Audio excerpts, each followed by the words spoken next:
Miskien is hierdie die belangrikste hoofstuk. Hoofstuk 7. Dis ons beurt. Dis my beurt en dis nou jou beurt. Die disippels het hulle beurt gehad 2000 jaar terug, maar nou is dit ons beurt.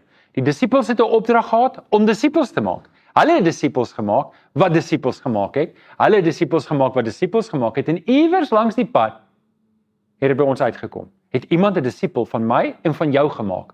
En nou is dit ons beurt. Ons moet nou disippels maak wat disippels maak.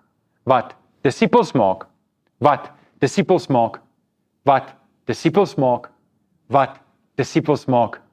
Wat disippels maak. Ek dink jy hierdie punt. Nou, ek moes dink aan Paulus se woorde in 1 Korintiërs 11 vers 1 wat sê, volg my voorbeeld, soos ek die voorbeeld van Christus volg. Ek en jy moet voetspore volg, dat as mens, ek en jy moet voetspore los, wat as mense ons volg, dan moet hulle by Jesus Christus uitkom. Oor die laaste 2000 jaar het baie manne en vroue getrou die evangelie verkondig. Dis hoekom ons dit vandag het. Baie van hulle was diep in armoede gedompel. Baie van hulle was deur hulle families verwerp. Baie van hulle was vervolg. Baie van hulle was wreed doodgemaak, sodat ek en jy vandag die evangelie kan hê, 'n Bybel kan hê en met vrymoedigheid die Here kan verkondig. Nou is dit my en jou beurt. So, hoe word ek 'n disipel? Onthou as jy kyk na die 6 fases, eerstens, die disippels was geroep, toe het Jesus hulle gewys, toe het hy hulle geleer, toe het hy hulle 2-2 uitgestuur, toe het hy hulle teruggeroep, geëvalueer, en fase 6 het ons in die vorige sessie gekyk, hy het hulle uitgestuur om disippels te maak. Net so moet ek en jy daai fases deurwerk. Dis nou ons beurt. Hoe word ek 'n disipel wat disippels maak? Wel, ek moet self kom en kom kyk. Ek moet self aanmeld. Ek moet self die koste bereken. Ons sê vir mekaar gereeld, die Here vra nie baie nie, hy vra alles.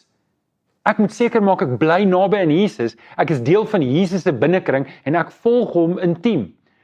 Ek moet ook toelaat dat die Here my uitdaag om nuwe dinge te probeer en nie net te bly by die oues en net op 'n stoel te sit en dit warm te hou nie.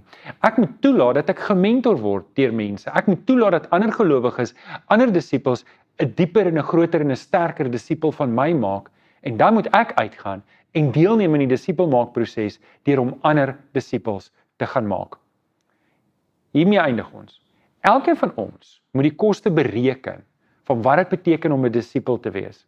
En dan moet ek 'n keuse maak. As ek my kruis opneem en ek word 'n disipel van Jesus, moet ek weet, my roeping is om disippels te maak, wat disippels maak, wat as die Here nie gou kom nie, dat die volgende generasie en die generasie daarna en die generasie daarna ook kan disippels maak. Dit is nou my en jou beurt.